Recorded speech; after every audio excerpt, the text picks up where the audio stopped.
Tuljapur drugs प्रकरणात काही पुजाऱ्यांची नावं समोर आल्यानंतर महाराष्ट्रात एकच खळबळ उडालेली पाहायला मिळाली. खरं तर या प्रकरणाची सुरुवात जी आहे ती काही पुजाऱ्यांनी पोलिसांकडे तक्रार देखील दाखल केलेली होती आणि तुळजापुरात ड्रग्ज सुरू आहे अशी माहिती देखील काही पुजाऱ्यांनीच पोलिसांना कळवली होती आणि त्यानंतर खऱ्या अर्थानं पोलिसांनी या कारवाईला देखील सुरुवात केलेली होती. काही पुजारी माझ्यासोबत आहेत, आपण त्यांच्याशी बातचीत करणार आहोत. मला सांगा, ड्रग्ज प्रकरण तुळजापूरचं पूर्ण महाराष्ट्रामध्ये गाजतंय, काही पुजाऱ्यांची नावं आले ते देखील समोर आले, काय नेमकं विषय? नाही. ड्रग्स प्रकरण तर गाजतंय. ते गाजीवमध्ये ते बाहेर काढण्यासाठी आम्ही सगळे तुळजापुरातले पुजारी वर्ग यांनीच आम्ही मोलाचं कार्य केलेलं आहे आणि हे प्रकरण आम्ही बाहेर काढलेलं आहे. परंतु दुर्दैव असं वाटतं की पुजाऱ्यांची नाहक बदनामी काही पद्धतीनं चालू आहे, ते आम्हाला जरा चुकीचं वाटतंय. आणि ह्या प्रकरणात पुजाऱ्यांचा काही संबंध नाही. आमचं पहिल्यापासून एकच मागणं आहे की आरोपी कोणी असू द्या, त्याच्यावर कडक कारवाई झाली पाहिजे. परंतु आरोपीला जात नसते आणि आरोपी एखादा व्यक्ती चुकला म्हणजे ती समुदाय चुकत नाही. त्याच्यामुळं विनाकारण जी पुजारीची बदनामी होते ती थांबवली पाहिजे आणि आरोपी कुणीही असो, कुठल्याही पक्षाशी निगडीत असो, कुठल्याही घटकाशी निगडीत, त्याच्यावर कठोर शासन झालं पाहिजे, ही आमची मागणी आहे. तुम्ही सुरुवातीपासून या प्रकरणामध्ये आहात, काय सध्या पोलिसांच्या तुमची भेट झाली, काय विषय होता? आज या ठिकाणी पोलिसांना त्यांचा तपास योग्य रीतीने आता सध्या चालू आहे.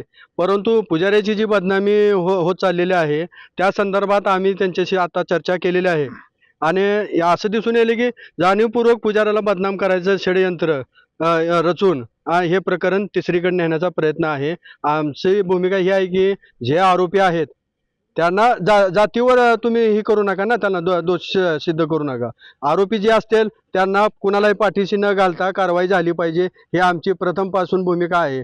आणि पोलिसांना सुद्धा आता भेटून आम्ही तेच सांगितलं की तुम्ही पुजाऱ्यांना ह्याच्यामध्ये गवण्याचं षडयंत्र कशासाठी होत आहे, हे सगळं राजकारणाचा भाग आहे. तुळजापूरमध्ये जे आरोपी आतापर्यंत जे 30-35 लोकांवरती गुन्हे दाखल झालेले आहेत हे एका विशिष्ट पक्षाचे आहेत आणि ते असताना इतर पक्षाला किंवा इतर लोकांना कसं बदनाम करता येईल, म्हणून ह्याच्या पाठीमागे त्यांचाच हात असेल असा आम्हाला संशय आहे. या ठिकाणी आरोपी कुणी का असेना त्याला पाठीशी घालू नका ना तुम्ही, आणि वैयक्तिक तुम्ही घेत असाल तर हे चुकीचं आहे.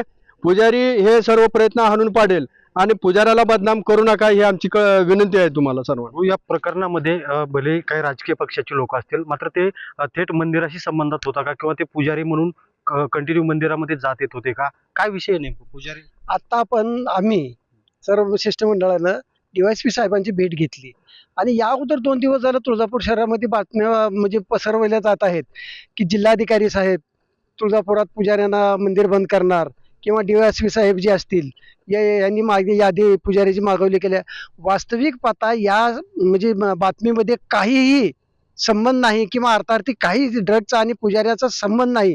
परंतु हे प्रकरण कुणीकडे तरी वळविण्याचा प्रयत्न चालू आहे की जे याच्यामध्ये अडकलेले लोक आहेत त्यांचा हा जाणीवपूर्वक प्रयत्न असून या प्रकरणामध्ये पुजाऱ्यांना वावल्यानंतर आपोआपच एक मोठ्या प्रकारे या महाराष्ट्रामध्ये आपल्या भागामध्ये एक खळबळ उडेल आणि हे प्रकरण कुणीतरी आणखी तिसरीकडे जाईल अशा पद्धतीचा हा जाणीवपूर्वक प्रयत्न असून हा प्रयत्न जो आहे तो आम्ही पुजारी हाणून पाडल्याशिवाय सोडणार नाही. कारण का ह्याही जी तक्रार केलेली आहे ही मुळात ही तक्रार आम्ही पुजारीने केलेली आहे, त्यामुळे यात आम्ही आहोत नाहोत हा प्रश्नच नाही.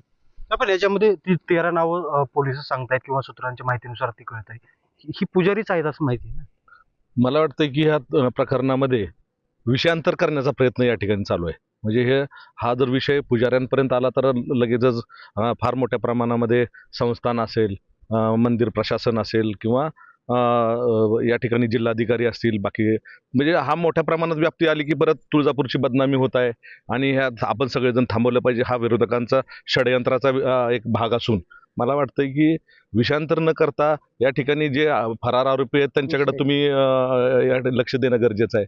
आणि आज मला वाटतं की एखादा समाजाला नावं ठेवणं म्हणजे एखाद्या माणसाला नावं ठेवायचे म्हणजे सगळ्या समाजाला, आणि एखादा त्यामध्ये जर पुजारी असेल त्याच्यावर कारवाई करा ना दोषींवर, परंतु सगळ्या पुजाऱ्यांवर तुम्ही, कारण की तुळजापूरमध्ये जवळजवळ 4,500 ते 5,000 पुजारी आहेत. राजकारण केलं जातं. हा, बिलकुल राजकारण केलं जात आहे. तुम्ही जर बघितलं नाही ह्याच्यामध्ये कुठल्या पक्षाचे आरोपी आहेत जास्त, बरं जास्त म्हणजे सगळेच आरोपी कुठल्या पक्षाच्या संबंधित आहेत, कुणाशी संबंधित आहेत, आपण पहिल्यांदा पण दाखवलेला, आता पण आपल्याला माहिती आहे.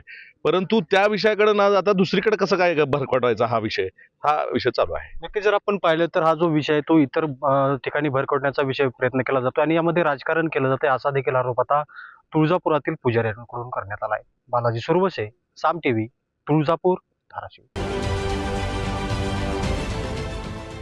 देश विदेशातील प्रत्येक घडामोडींचे लाईव्ह अपडेट मिळवण्यासाठी आता साम टीव्हीच्या सर्व सोशल मीडिया प्लॅटफॉर्मला लाईक, फॉलो आणि सबस्क्राईब करा. तसंच सर्व नोटिफिकेशनसाठी बेल आयकॉन प्रेस करायला विसरू नका.